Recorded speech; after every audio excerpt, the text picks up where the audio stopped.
Hi லக்கிட்டீஸ், இன்னைக்கு நம்ம ஜிம்னோட லைஃபான romantic husband with 15 years age gap episode 25 தான் பார்க்க போகிறோம். ஸோ இன்னைக்கு ரக்ட ஹஸ்பண்ட் இல்லைடா, சாரி.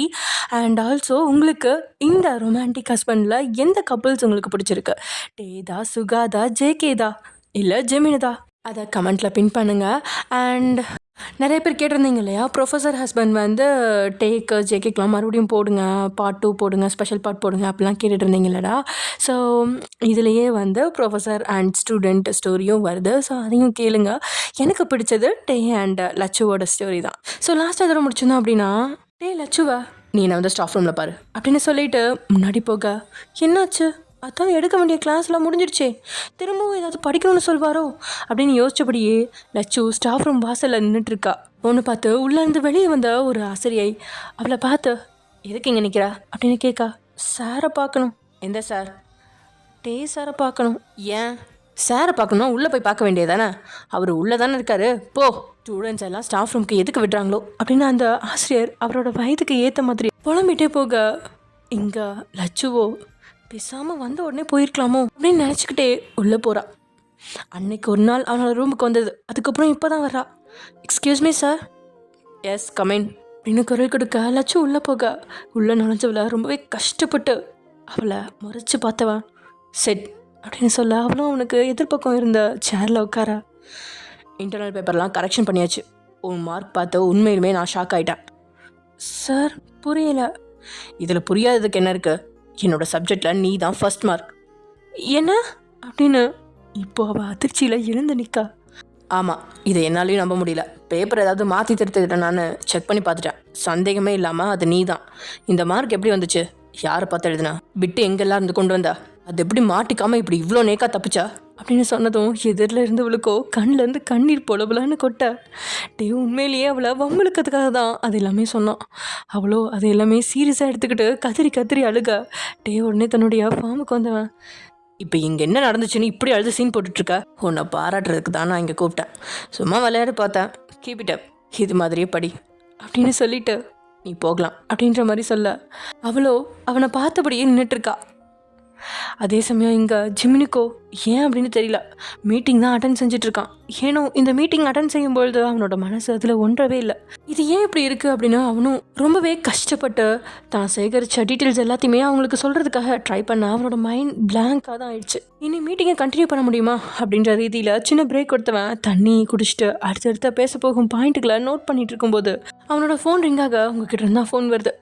மணியை பார்த்தவன், அதுதான் லேட் ஆகும்னு சொல்லிட்டேன்ல, எதுக்கு கால் பண்ணுறா அப்படின்னு நினச்சபடியே ஃபோனை எடுத்து அட்டன் செய்ய, எதிரில் இருந்தவங்க சொன்ன அந்த செய்தியை கேட்டு ஒரே நொடி உடல் நடுங்க அப்படியே சிலைய நின்னவன் அடுத்த நிமிஷமே அறக்க பறக்க அந்த ரூம்லேருந்து வெளியே வந்து தன்னோட ரூமுக்கு போய் கார்கியை எடுத்துகிட்டு காரை ஃபுல் ஸ்பீடில் எடுத்துகிட்டு போயிட்டுருக்கான். இந்த வேகத்தில் அவன் போகும்போது எதிரில் யார் வந்தாலும் கண்டம் தான். ஆமாம், உண்மையில் ஆக்சிடென்ட் தான் நடந்திருக்கு. ஆக்சுவலி என்னென்னா, நீங்கள் உங்கள் அம்மா அப்புறம் சாரா 3 பேருமே மீனாட்சியை பார்க்கறதுக்காக அவங்க வீட்டுக்கு போயிருப்பீங்க. ஆனால் அது யாருக்குமே தெரியாமல் தான் போயிருப்பீங்க. ஏன் ஜிமினுக்கு கூட தெரியாது. நீங்கள் ஜிமின் ஃபோன் பண்ணுறப்ப காலேஜில் தான் இருக்கேன் அப்படின்னு சொல்லியிருப்பீங்க. ஸோ ஜிமினும் வந்து என்னால் காலேஜுக்கு ஒன்று பிக்கப் பண்ண வர முடியாது, ஸோ நான் டிரைவர் அனுப்புகிறேன், அவங்க கூட வந்துரு அப்படின்னு சொல்லியிருப்பான். ஓகே அப்படின்னு சொல்லியிருப்பீங்க. எப்படி இருந்தாலும் ஜிமின் வர்றதுக்குள்ளே நம்ம காலேஜுக்கு போயிடலாம் அப்படின்ற மாதிரி நினச்சிருப்பீங்க. ஆனால் நீங்கள் வந்து சேர்றதுக்குள்ளே உங்களுக்கு ஆக்சிடென்ட் ஆகிடுச்சு. முடிஞ்ச அளவுக்கு அந்த காரை ஓட்டினவங்க கண்ட்ரோலுக்கு கொண்டு வர தான் முயற்சிச்சாரு. ஆனால் அது அவரோட கண்ட்ரோலை மீறியும் போயிடுச்சு. இதில் அவரோட தப்பு எது? முடிஞ்ச அளவு காரை கவுராமல் பார்த்துக்கிட்டாங்க. பின்ன அவ்வளோ பெரிய லோடு லாரி ஏறி அந்த கார் கவுராமல் இருந்ததே பெரிய விஷயந்தான். முன்னாடி பக்கம் எல்லாம் அப்பளமாக நொறுங்கியிருக்கா. உள்ளே இருந்தவங்களுக்கு பலமான அடி. ஆக்சிடென்ட் நடந்த உடனே சுற்றி இருந்தவங்க அவங்களோட 4 பேரையுமே பக்கத்தில் இருந்த ஒரு ப்ரைவேட் ஹாஸ்பிட்டலுக்கு அழைச்சிட்டு போயிட்டாங்க. கூட்டிகிட்டு போன ஒருத்தர் தான் இப்போது ஜிமினுக்கு கால் பண்ணி விஷயத்த சொல்லியிருக்காரு. அவன்கிட்ட விஷயத்த சொன்னதும் அவனுக்கு முதல்ல ஒன்றுமே புரியல. எப்படி ஆக்சிடென்ட், வயன் காலேஜில் தானே இருக்கா அப்படின்னு அவன் யோசிச்சுட்டு இருக்கும்போதே ஜிமின் உங்களுக்கு ஃபோன் பண்ணும்போது காரு பஸ்ஸு வண்டி சத்தம் எல்லாமே அவன் காதில் விழத்தான் செஞ்சிச்சு. அவனும் அந்த நேரத்தில் எங்கே இருக்க வயன், உண்மையை சொல்லு அப்படின்னு கேட்கலான்னு தானே நினச்சான். ஆனால் அப்படிங்கிற நினப்பு தடுக்க பேசாமல் விட்டான். இப்போது அதை எல்லாமே யோசிக்கும்பொழுது தனக்கு தெரியாமல் எங்கேயோ போயிருக்கீங்க அப்படின்னு அவனுக்கு புரியுது. இவன் அந்த ஹாஸ்பிட்டல் உள்ள நுழையும் போதே அங்கே பாதி ட்ரீட்மெண்ட் போயிட்டு இருந்தது. ஜிமினுக்கு கால் பண்ணவரோ இவன்கிட்ட அவங்க சொன்ன டீட்டெயில்ஸ் எல்லாத்தையுமே சொல்ல, சரின்னு தலையாட்டிகிட்டு இருந்தவனுக்கோ உள்ளுக்குள்ளே கொஞ்சமாக நொறுங்கிட்டு இருக்கு அவனோட மனசு.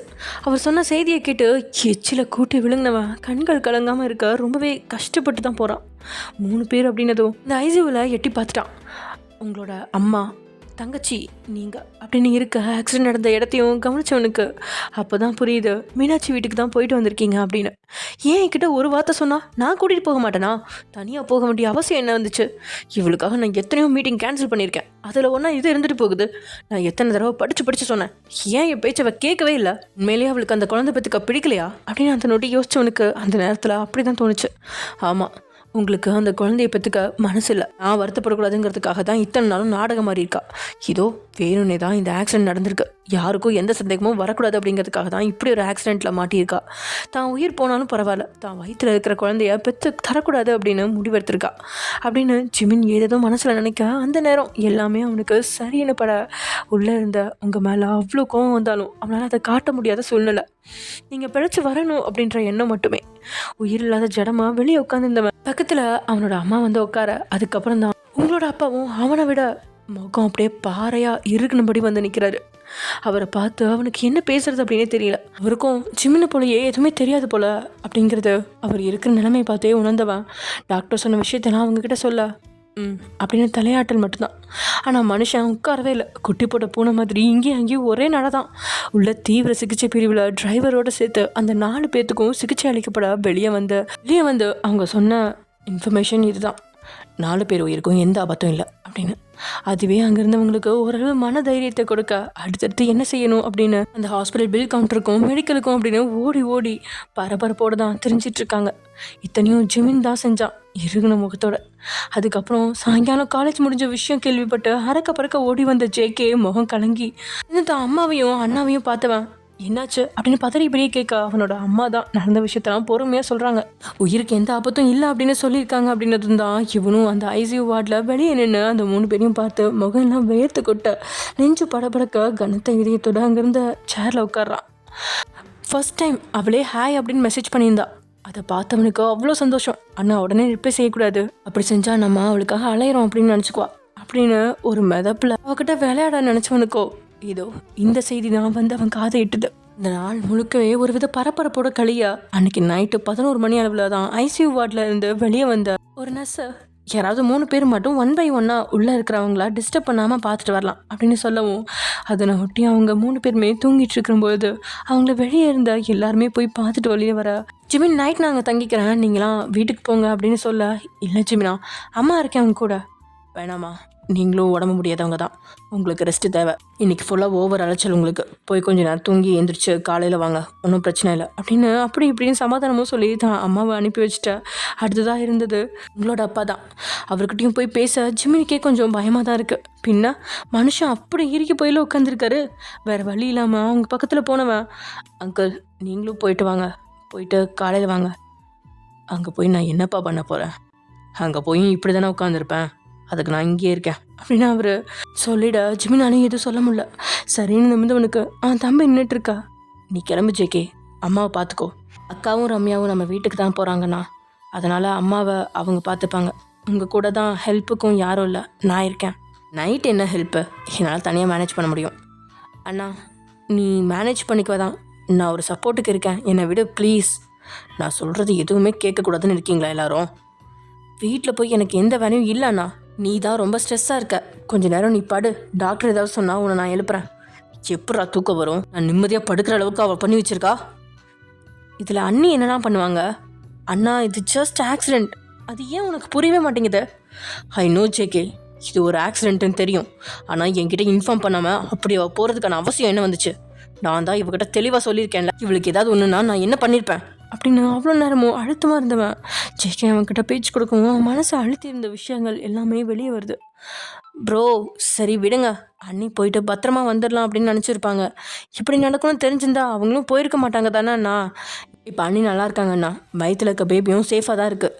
நல்ல வேலை, இப்படி ஒரு ஆக்சிடெண்ட்டில் குழந்தை பத்திரமா இருக்கிறது உண்மையாகவே பெரிய விஷயம். அதை நினச்சி ஏன் ப்ரோ சந்தோஷப்பட மாட்டேங்கிறீங்க? என்னால் சந்தோஷமாக இருக்க முடியலடா.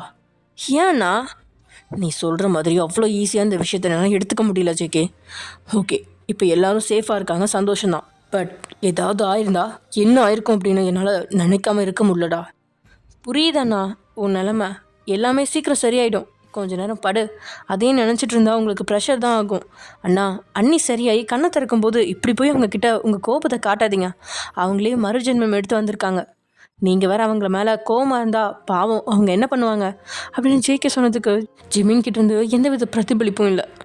ஜேகேக்கும் அதுக்கு மேலே தான் அண்ணா கிட்ட எதையும் நோண்ட விரும்பாமல் ரொம்பவே கஷ்டப்பட்டு ஒரு 1/2 மணி நேரமாவது அவனை படுக்க வச்சுருப்பான். அதே மாதிரி தான் அவளோட அப்பாவும் வயசானவர் அப்படிங்கிறதால அவருக்கும் பக்கத்தில் இருந்த பெட்டை ஒதுக்கி கொஞ்ச நேரம் ஓய்வெடுக்கும்படி படுக்க வைக்க அவருக்கு இருந்த மன உளைச்சலில் ஒரு கட்டத்துக்கு மேலே அவரும் தூங்கிட்டார். அவங்க 2 பேருமே தூங்கினதுக்கப்புறம் தான் அந்த ரூமில் இருந்து வெளியே வந்த ஜேகே அந்த ஐசியூ வார்டில் வெளியே நின்று தன்னாவளை தான் பார்த்துட்ருக்கான்.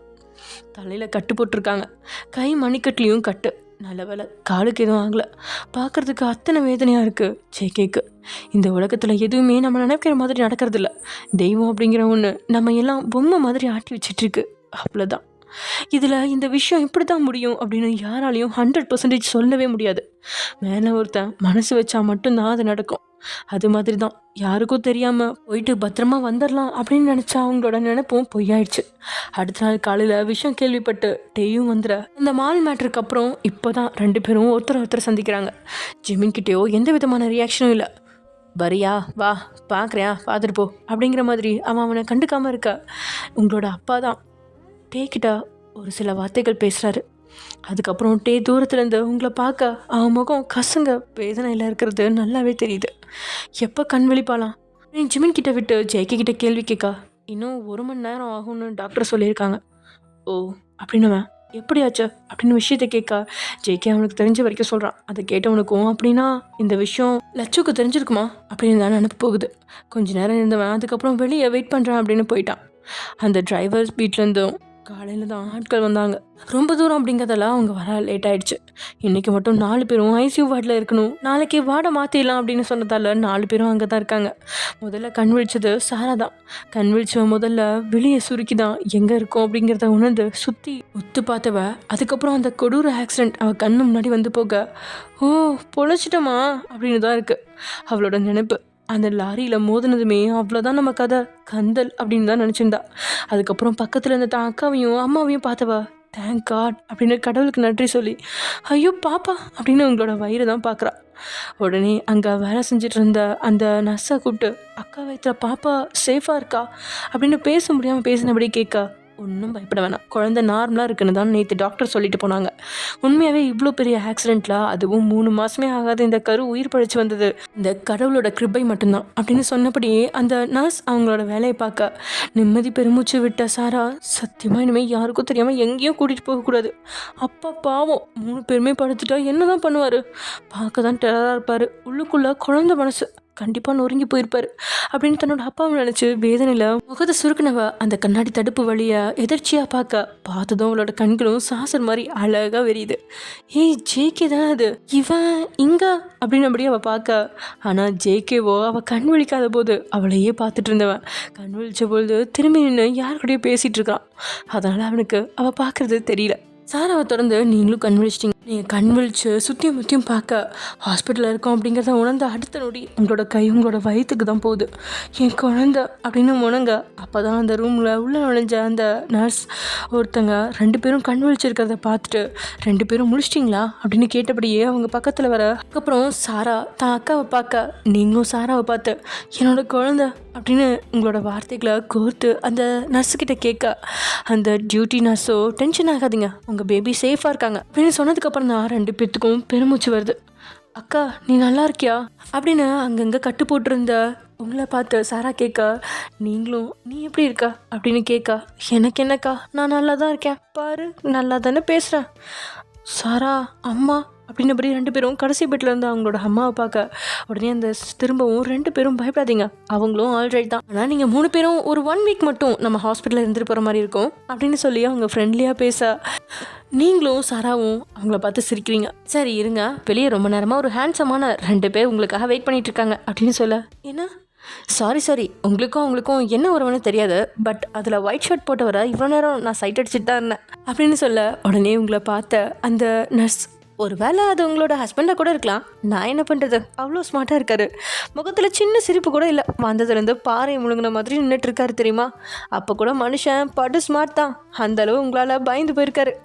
அக்கா ஜிமின் மாமா தான் சொல்கிறாங்கன்னு நினைக்கிறேன். ஓ அவர் பேர் ஜிமினா, ஸோ ஸ்வீட்டில் அப்படின்னு சொன்னபடியே உங்களோட மறைப்பை பரிசாக வாங்கிட்டு சிரிச்ச முகமாவே அந்த நர்ஸ் வெளியே போக இப்போது சாராக்குமே சிரிப்பு வந்துருச்சு.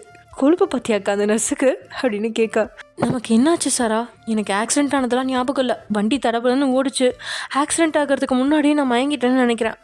ஆமாக்கா, நீ மயங்கிட்டு தான். உன்னையும் கைத்தாங்களா பிடிச்சு, முக்கியமாக பேபிக்கு எதுவும் ஆகக்கூடாதுன்னு நானும் அம்மாவும் வயிற்றுக்கு ஒரு கவசமாக இருந்தோம். ஐ மீன் எங்களோட 2 கையையும் வயிற்றை சுற்றி அதில் அடிபடாத மாதிரி இருக்கமாக பிடிச்சிட்டு இருந்தேன். எப்படியும் ஆக்சிடென்ட் ஆக போகுதுன்னு எங்களுக்கு தெரிஞ்சிருச்சு. நல்ல வேலை அந்த லாரி நம்ம கார் மேலே ஏறுற மாதிரி வந்து முன்னாடி மட்டும் அப்பள மாதிரி நொறுக்கிடுச்சு. அதுக்கப்புறம் லாரி விலகிடுச்சு. அங்கே இருக்கிற மரத்தில் கார் மோதிடுச்சு. அதான் நம்ம இந்தளவு அடியோடு தப்பிச்சோம். இல்லை நம்ம எல்லாரும் மக்கியாதான் அப்படின்னு நீங்கள் கூட பேச முடியாமல் வார்த்தைகளை போட்டு பேசிகிட்டு இருக்கீங்க. ஆனால் சாரா அந்த நேரத்துலையும் லொடன்னு பேசிகிட்டு இருக்கா. ஏண்டி, என்னாலேயே பேச முடியாமல் தான் பேசுகிறேன். நீ எதுக்கு இவ்வளோ பேசுகிற? எனர்ஜியெல்லாம் போயிட போகுது. உனக்கு வாய் வலிக்கலையா? அது என்னவோ தெரியல, என்ன மாயமோ தெரில, எனக்கு வலிக்கவே இல்லை. அபிராமி அபிராமி அப்படின்னு அந்த நேரத்துலையும் சாரா கவுண்டர் கொடுத்துட்ருக்கா. லைட்டான சிரிப்போட தங்கச்சியை பார்த்து நீங்கள் எவ்வளோ பெரிய ஆபத்துலேருந்து மீண்டு வந்திருக்கோம் அப்படின்னு அவளால் நினைக்காம இருக்க முடியல. சாரா அவங்கள நார்மல் மோடுக்கு கொண்டு வரதுக்காக தான் இத்தனையும் பேசுகிறா அப்படிங்கிறதையும் நீங்கள் புரிஞ்சுக்கிறீங்க. ஏன்னா கண் வச்சதுலேருந்து உங்களோட முகம் பேய் அறிஞ்ச மாதிரி தான் இருக்குது. முதல்ல குழந்தையை பற்றி கவலைப்பட்ட நீங்கள் அடுத்து தன்னோட அம்மா தங்கச்சியை பற்றி கவலைப்பட்டு எல்லாரும் நல்லா இருக்காங்க அப்படின்னதும் நிம்மதி பெருமூச்செல்லாம் நீங்கள் வெளியே கதவை நோக்கி தான் உங்களோட பார்வை போயிட்டுருக்கு. அடுத்து ஜிமினியும் தன்னோட அப்பாவையும் எப்படி சமாளிக்க போகிறோம் அப்படின்னு நினைப்பு மனசில் முகம் கலவரமாக தான் இருந்துச்சு. அந்த முகத்தை பார்க்க பிடிக்காம தான் சாராவுக்கிட்ட வாயாடிட்டு இருக்கா. இங்கே வெளியே வந்த நர்ஸோ ஜிமினை பார்த்து, உள்ள 2 பேர் கண் முடிச்சிட்டாங்க, ஒருத்தர் மட்டும் வேணும்னா டாக்டர் வர்றதுக்குள்ளே போய் பார்த்துட்டு வாங்க அப்படின்னு சொல்லதும் ஜிமினுக்கும் அவன் தான் முதல்ல போகணும் அப்படிங்கிற நினப்பு. எதிரில் இருந்த உங்களோட அப்பாவை பார்த்தவனுக்கு பேசாமல் அவரையும் அனுப்பலாம் அப்படின்னு தோண, ஆமாம் நீங்கள் போயிட்டு வாங்க. இல்லை மாப்பிள்ள, நீங்களே போயிட்டு வாங்க, டாக்டர் வந்ததுக்கப்புறம் நான் பார்த்துக்கிறேன். நைட்லேருந்து நீங்கள் தான் ரொம்ப ஸ்ட்ரெஸ்ஸில் இருக்கிற மாதிரி இருக்குது. போய் பார்த்தீங்கன்னா உங்களுக்கு கொஞ்சம் ஃப்ரீயாக இருக்குமாம்மா. அப்போ நீங்கள் மட்டும் நிம்மதியாக தூங்கிட்டா இருந்தீங்க, வாயை தந்து சொல்லாட்டியும் உங்கள் முகமே காட்டி கொடுக்குது மாப்பிள்ள. என்னை விட நீங்கள் தான் நைட்டு துடிச்சு போனீங்கன்னு தெரியும். நீங்கள் போகிறது தான் கரெக்டு. நீங்கள் போயிட்டு வந்த விவரத்தை மட்டும் எனக்கு சொல்லுங்கள் அப்படின்னதும் ஜிமினும் எதுவும் பேச முடியாமல் சரின்னு உள்ளே போயிட்டான். அவன் உள்ளே நுழைஞ்சதுக்குள்ளே உங்களோட அம்மாவும் கண்முழிச்சிட 3 பேரும் ஒருத்தர் பார்த்து நடந்த அந்த பயங்கரமான நிகழ்வு ரொம்பவே கஷ்டப்பட்டு திரும்பி முகத்தை கூட பார்க்க முடியாமல் பேச, அவங்க பேசுறது மற்ற பேஷண்ட்க்கு டிஸ்டர்பாக இருக்கா. அங்கே இருந்த ஸ்ட்ரிக்டான ஒரு நர்ஸ் உள்ளே நுழைஞ்சு இவங்க பேசுகிறத கேட்டு, ஏம்மா இது என்ன உங்கள் வீடாமா? ஏதோ ஃபங்க்ஷனுக்கு வந்த மாதிரி பேசிகிட்டு இருக்கீங்க, கொஞ்சம் சைலண்ட்டாக இருங்க அப்படின்னு சொன்னபடி அந்த 3 பேரையும் நடுவில் ஒரு பேரிகேடை வச்சிட்டாங்க. அவங்க போகவும் அந்த 3 பேரும் வேறு வழி இல்லாமல் அமைதியாக கண்களை மூடி படுத்திருக்க. ஜிமின் உள்ளே நுழைஞ்சதும் அவனோட பார்வை உங்ககிட்ட தான் போகுது. உங்களுக்கோ உள்ளே நுழைஞ்சது தன்னோட கணவன் அப்படின்னு டவுட்டு வர மூடின கண்களை இன்னும் இறுக்கிக்கிட்டீங்க. ஜிமினும் உங்கள் பக்கத்தில் வர அவனோட பர்ஃப்யூம் வாசம் உங்களுக்கு அவன் தான் அப்படின்னு கன்ஃபார்ம் பண்ணிடுது. இருந்தும் கண்களை திறக்கல. உங்களுக்கு அவ்வளோ பயமாக இருக்குது. நீங்கள் கண்களை திறந்தா அவன் கேட்குற ஒவ்வொரு கேள்விக்கும் உங்ககிட்ட பதில் எங்க? அதனால் கண்களை இருக்கணும் மூடின உங்களை மீறி கண்கள்லேருந்து கண்ணீர் வழியா உள்ளே நுழைஞ்சவன் உங்கள் பக்கத்தில் வந்து உங்களை உச்சியிலேருந்து உள்ளங்கால் வரைக்கும் பார்த்து உங்களோட அடிப்பட்ட இடங்களையும் கட்டுப்பட்ட இடங்களையும் பார்த்தவன் உங்களோட நெத்தியில் கை வைக்க போக, அப்போ தான் உங்களோட கண்கள்லேருந்து வெளியோரம் கண்ணீர் வழியிறத பார்க்குறான். அதுலேயே அவனுக்கு புரிஞ்சிடுச்சு நீங்கள் முழிச்சு தான் இருக்கீங்க அப்படின்னு. தெரிஞ்சும் கண்களோட ஓரம் வடிஞ்ச அந்த கண்ணீரை தான் கை கொண்டு தொடச்சி விட்டவன் உங்ககிட்ட இருந்து கையை எடுக்க போக, வேகமாக அவனை உங்களோட ட்ரிப்ஸ் போட்ட கையால் பிடிக்க போக, அதுக்குள்ளே சாரா எப்படி இருக்கா அப்படின்னு அவன் குரல் கொடுத்ததும் கையை பின்னெடுத்துக்கிட்டீங்க. கண் விழிச்ச சாரா, நல்லா இருக்கேன் மாமா. அத்தை நீங்கள்? அவருக்கு பேச முடியல, கண்களை மட்டும் மூடி திறக்க. சரி, டாக்டர் வந்ததும் உங்களை வார்டுக்கு மாத்திரன்னு சொன்னாங்க, அப்போ மாமா வந்து உங்கள் எல்லாரையும் பார்ப்பாரு அப்படின்னு சொல்லிட்டு ஜிமின் மறுபடியும் உங்களோட முகத்தை பார்க்காமலே வெளியே வந்துட்டான். புரிஞ்சிருச்சு, உங்களுக்கு தெளிவாக புரிஞ்சிருச்சு அவனோட கோபம் எல்லையை கடந்திருக்கு அப்படின்னு. எப்படி அவனை மலை இறக்க போகிறோம் அப்படின்னு உங்களை அட்டை மாதிரி ஒட்டிக்கிச்சு. எதுக்கு இப்படி தேவையில்லாத வேலையை பார்த்து இப்படி வந்து படுத்திருக்கணும் அப்படின்னு கேட்க அப்போ தான் மாத்திரையை வாயில் போட்டு தண்ணியை குடித்த சாரா நடுன்னு வளர்ந்துருந்தவனை நிமிர்ந்து பார்த்து, நாங்கள் என்ன வேணும்னா பண்ணோம்? யாரும் வேணும்னு பண்ண மாட்டாங்க தான். நீ இன்னும் கொஞ்சம் யோசிச்சிருக்கலாம் சாரா. ஏன்னா இப்போ உன்னை திட்ட யாருமே இல்லை. அப்படியே திட்டினாலும் 2 திட்டோட உனக்கு முடிஞ்சிடும். பட் அண்ணி நிலைமையை யோசிச்சு பார்த்தியா? இன்னும் அண்ணா முகம் கொடுத்து கூட அண்ணி கிட்ட பேசலை. அங்கே உங்கள் அம்மா மட்டும் என்னவா, உங்கள் அப்பா உங்கள் அம்மா கிட்ட ஒரு வார்த்தை கூட பேசாமல் இருக்காரு. நீ கொஞ்சம் யோசிச்சிருந்தா இது எல்லாம் நடக்காமல் தவிர்த்துருக்கலாம்ல அப்படின்னு அவன் சொன்னதை கேட்டு சாராவுக்கு வேதனை தான். இப்போ நான் என்ன பண்ணுறது சேக்கே? ஒன்றும் பண்ண முடியாது. நடந்ததை நினச்சி வருந்த மட்டும்தான் முடியும். சரி விடு, இப்போ நீ ஓரளவுக்கு ஆர்டர் ஆயிட்டல. உன் கையில் இருக்கிற கட்டை எப்போ பிரிப்பாங்களா? தெரியல, அது பிரிக்க 2 வாரம் கழித்து வர சொல்லியிருக்காங்க. என்ன 2 வாரமா? அது வரைக்கும் நீ எப்படி இருப்ப? இப்படி தான் இருக்கணும் சாரா அப்படின்னு சொன்னபடியே இப்போ அவளுக்கு பக்கத்தில் இருந்த சேரில் வந்து உட்காந்தவன் ரொம்ப நேரமாக அமைதியாக அவளை பார்த்தபடியே இஃப் யூ டோன்ட் மைண்ட் அப்படின்னு சொன்னபடியே தன்னுடைய கையை சாராவோட நெத்தி மேலே இருந்த கட்டு மேலே பட்டும் படாமல் வருடுறான் ஜேகே. அவளோட கண்களை நேருக்கு நேராக பார்த்து ஐசியூ வார்டில் அண்ணி அந்த நிலமையில பார்த்து அண்ணா எந்த அளவு கலங்கி நின்னாரோ அது மாதிரி நானும் உன்னை பார்த்து கலங்கி நின்னேன் அப்படின்னு சொன்னனோட கை சாராவோட கண்ணத்தை தாங்கியிருக்க. உனக்கு ஆக்சிடென்ட்டான நியூஸ் கேள்விப்பட்டதும் அந்த ஒரு நிமிஷம் இந்த உலகமே நின்று போன மாதிரி ஒரு ஃபீலிங். இதெல்லாம் எதனாலன்னு புரிஞ்சுக்க முடியாத அளவுக்கு நீ மக்கு பொண்ணு கிடையாதுன்னு நினைக்கிறேன். எனக்குள்ளே இருக்கிற ஃபீலிங் உனக்கு இருக்கான்னு எனக்கு தெரியாது. நான் நடந்துக்கிறத வச்சு உனக்கு ஓரளவுக்கு விஷயம் புரிஞ்சிருக்கும். நீ எப்போ என்கிட்ட என்னோடய ஃபீலிங் ஷேர் பண்ணுறியோ அப்போ நான் வாய் வார்த்தையாக அந்த மேஜிக் வேர்ட்ஸை சொல்கிறேன். இந்த நேரத்தில் இப்படியெல்லாம் பேசக்கூடாது தான். ஆனால் உன்கிட்ட இந்த அளவு நான் உரிமை எடுத்துக்கும் போது தப்பாக உனக்கு எதுவும் தோணலாம். ஆல்ரெடி பொறுக்கி ரவுடி இப்படியெல்லாம் மனசில் என்ன நினச்சிருக்க. அப்படியெல்லாம் இல்லை. உன் மேலே மட்டும்தான் எனக்கு இந்த ஃபீலிங் இருக்குன்னு உனக்கு தெளிவுபடுத்த தான் இந்த நேரத்தில் இப்படி பேசிகிட்ருக்கேன். நானும் 3 நாளாக உன்கிட்ட தனியாக பேச சான்ஸ் கிடைக்குமான்னு தான் பார்த்துட்டு இருந்தேன். அது உனக்கே தெரிஞ்சிருக்கும். ஆனால் என்ன உன்னை பார்க்க ஆள் வந்துட்டே இருந்தாங்க. சரி எல்லாரும் வந்துட்டு போகட்டும், உன்கிட்ட நான் மனசு விட்டு பேசணுன்னு தான் நான் வெயிட் பண்ணிட்டு இருந்தேன் சாரா. பேசிட்டேன். இனிமேல் நீ தான் உன்னோட முடிவை சொல்லணும். உன்கிட்ட அன்றைக்கி அப்படி உரிமை எடுத்துக்கிட்டதுக்கு காரணம் இதுதான். ஆனால் உன்னை கிஸ் பண்ணதுக்கு அப்புறம் தான் நான் உன்னை லவ் பண்ணதையே ரியலைஸ் பண்ணேன். உன்னை கிஸ் பண்ணணும்னு எனக்கு எந்த மோட்டிவும் கிடையாது. அந்த நேரத்தில் நீ என்கிட்ட பேசலன்னு கோவம், ஏன் வேணும்னு என்னை அலைய விட்டுறேன்னு ஒரு மாதிரி மைண்ட் செட்டில் என்னையும் மீறி அப்படி நடந்துச்சு. அதுக்காக நான் பண்ணது எப்பயுமே கரெக்டுன்னு உன்கிட்ட வாதாட மாட்டேன், ஒத்துக்கிறேன். அப்படி நைட் நேரத்தில் தனியாக ஒரு பொண்ணை கூப்பிட்டு நான் பண்ணது பெரிய தப்பு தான். அதுக்கு இன்னும் நீ எவ்வளோ அரை வேணாலும் விடலாம் அப்படின்னு ஜேகே சொல்லி முடிக்க, அவன் இவ்வளோ நேரம் பேசுகிறதுலாம் தான் 2 கண்களையும் உருட்டி உருட்டி சாரா கேட்டுக்கிட்டே இருக்க. உண்மையில ஜேகேக்கு ஆச்சரியமாக தான் இருக்குது. தன்னை இந்தளவு எல்லாம் பேச விட மாட்டாரே அப்படின்னு தான் நினச்சிருந்தான்.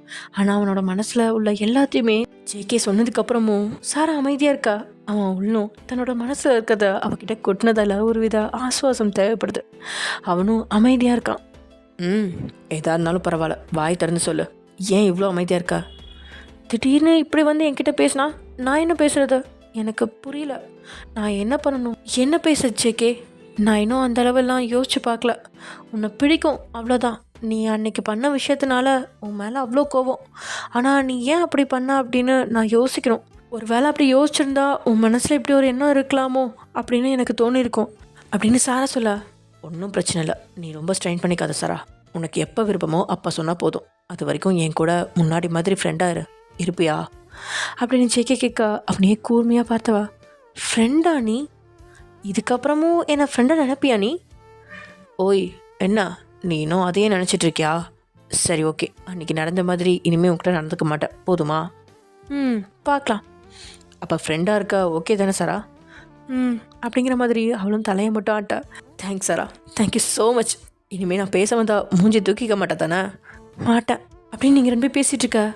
என்ன இங்கே நடக்குது? எதுக்கு மூஞ்சி தூக்கிக்க மாட்டேன்னு பேசிகிட்டு இருக்கான் அப்படின்னு கேட்டபடியே சுகாவும் பாக்கியாவும் உள்ள நுழைய.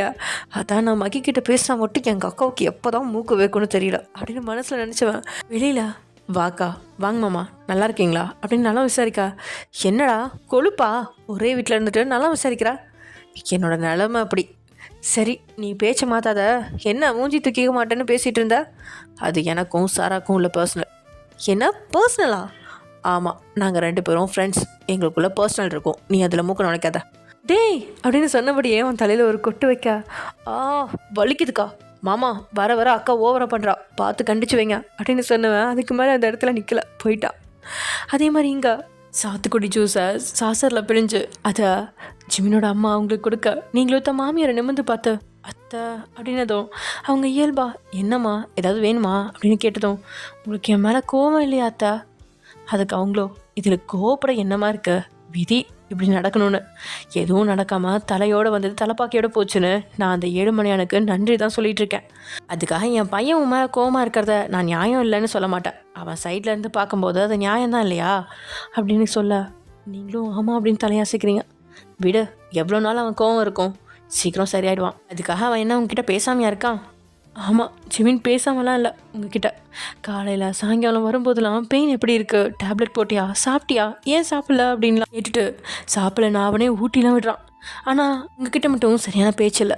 நீங்களே ஏதாவது பேச ஆரம்பித்தா கூட டயர்டாக இருப்ப, தூங்கு அப்படின்னு உங்களோட கண்களை பார்க்காமையே சொல்லிட்டு அந்த இடத்த விட்டு போயிடுறான். நீங்களும் ஜிமினாமாவும் இப்படி பேசிகிட்டு இருக்கும்போது உள்ள நுழைஞ்ச ஜிமினை பார்த்ததும் 2 பேரும் கப் சிப்னு ஆகிட்டாங்க. 2 பேர்த்துக்கும் தனிமை கொடுக்க என்ன ஜிமினோட அம்மா ரம்யா வந்துட்டாளாப்பா அப்படின்னு ஜிமின் கிட்ட கேட்க, இல்லைம்மா நான் ஆஃபீஸ்லேருந்து வரேன். அப்படியா, காலையிலேருந்து வீட்டில் தான் இருக்கா?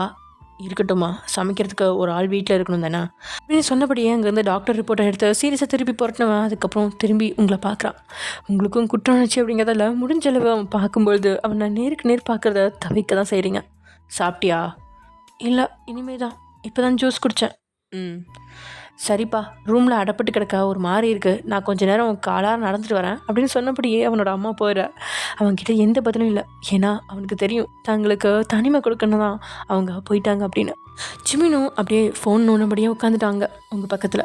நீங்களும் அப்படியே பேச்சு கொடுக்க நினச்சி, அம்மா எப்படி இருக்காங்க அப்படின்னு கேட்க, நல்லா இருக்காங்க, அவங்கள பார்த்துட்டு தான் வரேன். அவங்களால நடக்க முடியுதா? காலில் தானே அடிபட்டு இருந்துச்சு. நடக்க முடியலதான், பட் ட்ரை பண்ணுறாங்க. இன்றைக்கி கொஞ்சம் எந்திரிச்சு நிற்கிறதா அங்கிள் சொன்னார். அவங்கள பார்க்கணும்.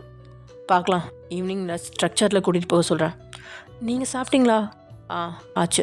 உங்களுக்கு ரோபோ கிட்டே பேசுகிற மாதிரி தான் இருக்குது. கேட்குறதுக்கு மட்டும்தான் பதில் சொல்லிவிட்டு அதுவும் ஃபோனை பார்த்துக்கிட்டே உங்களுக்கு ஒரு வித கடுப்பு தான் கொடுக்குது.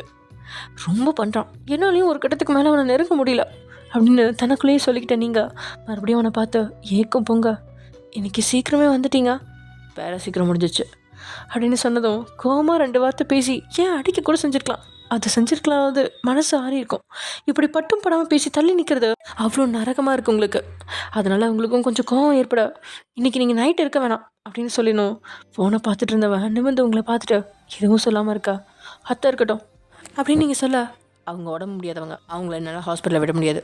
அப்படின்னா ஒன்றும் பிரச்சனை இல்லை, நான் தனியாகவே இருந்துப்பேன் அப்படின்னு நீங்கள் மூக்க வடிச்சிட்டு எங்கேயோ பார்த்து பேச, நீங்கள் நல்லா இருந்திருந்தா எழுந்து 4 அரை விட்டுருப்பான். என்ன செய்யுது, முடியாமல் அடிப்படை கிடக்கிறாளே அப்படின்னு பல்ல கடிச்சு முடிஞ்ச வரைக்கும் உங்ககிட்ட எதுவும் பேசாமல் மெயில் செக் பண்ணபடியே மறுபடியும் ஃபோனில் ஆழ்ந்துட்டான். நீங்களும் அமைதியாக தான் இருந்தீங்க. ஆனால் திடீர்னு உங்களுக்கு ஒரு எண்ணம் முளைக்கா, வலிக்குது அப்படின்னு நீங்கள் கத்த, உடனே ஃபோனை நோண்டிக்கிட்டு இருந்தவன் அந்த ஃபோனை அங்கே இருந்த டேபிளில் வச்சுட்டு உங்கள் பக்கத்தில் வந்து, எங்கே வலிக்குது அப்படின்னு சொல்லிட்டு பதட்டமாக கேட்கா, இதோ இங்கே தான் வலிக்குது அப்படின்னு உங்கள் அடிப்பட்ட கையை காட்டா, எங்கே வலிக்குது அப்படின்னு அந்த கையில் அவன் வலிக்கிற இடத்த கேட்க, இதோ இங்கே அப்படின்னு அடிப்படாத இடத்த நீங்கள் காட்டுறீங்க. இங்கே அடி எதுவும் பட்ட மாதிரி தெரியலையே, வலிக்குதே, ஒரு வேளை உள்காயமாக இருக்குமோ அப்படின்னு நீங்கள் சொல்ல, சிமினோ அப்படியும் இருக்குமோ அப்படின்னு உங்களோட கையை பிடிச்சி ஆராய்ச்சி செஞ்சபடி பார்த்துட்டு இருக்கா. ஆனால் நீங்களும் அதெல்லாம் பார்க்காம ரொம்ப நாள் கழிச்சு தன்னவனை ரொம்ப பக்கத்தில் பார்த்து அவனோட காந்த கண், குடமுளக மூக்கு, ஒரு வாரமாக ஷேவ் செய்யாத அந்த முடிகள், அப்புறம் லைட்டாக வாழ்ந்த அந்த தாடி, அங்கங்கே முளைச்சிருந்த அந்த குட்டி முடிகள், அதுவும் அவனுக்கு தனி அழகை தான் கொடுத்துருக்கு. அவன் பக்கத்தில் அவனோட மூச்சு காற்ற சுவாசித்தபடி அவனை இன்ச் பை இன்ச்சா ஒவ்வொரு கணல் ரசிச்சிட்டு இருந்த நீங்கள் கடைசி அவனோட ஒத்துட்ட பார்த்து மனசில் ஒரு வேகம்ல அதை பிடிச்சி இழுத்து வன்மையாக கடிச்சு திங்க ஆசை தோன்ற உங்களோட இதழ்களோ அந்த எண்ணத்தில் மென்மையாக விரியுது. சரி இரு, டாக்டர்கிட்ட கேட்டுட்டு வரேன் அப்படின்னு சொன்னவன் அப்போ தான் நீங்கள் பார்க்குறது மாதிரி உள்ளுக்குள்ளே எது தோண கண்களை மட்டும் உயர்த்தி உங்களை பார்த்தான். நீங்கள் அவனை ரொம்பவே பக்கத்தில் நெருங்கி ரசித்ததை கண்டதும் அப்போ வேணோடு தான் தன்னை கூப்பிட்ருக்கா அப்படிங்கிறத புரிஞ்சு முக சிவக்க உங்ககிட்ட இருந்து அவன் விலக போக, ஆனால் நீங்களும் அவனோட சட்டை காலரை பிடிச்சு, ப்ளீஸ் ஜிமின் போகாதீங்க அப்படிங்கிற மாதிரி பார்த்து வைக்கிறீங்க. கண்டிப்பாக அந்த பார்வையை பார்த்த எந்த ஒரு ஆண்மகனும் தடுமாறத்தான் செய்வான். ஜிமின் மட்டும் அதுக்கு விதிவளிக்கலையே. ஒரு நொடி, ஒரே நொடி தடுமாறி நின்னவன் வெளியில் கேட்ட வண்டி சத்தத்தில் தன்னை மீட்டெடுத்தவன் பட்டுன்னு உங்ககிட்ட இருந்து விலகி அந்த ரூமை விட்டு போயிட்டான். ஓகே ஃப்ரெண்ட்ஸ், இதோட இந்த எபிசோட் முடிச்சிக்கலாம். நெக்ஸ்ட் எபிசோட என்ன நடக்க போகுது அப்படிங்கிறத நெக்ஸ்ட் எபிசோடில் பார்க்கலாம். ஓகே, பாய்.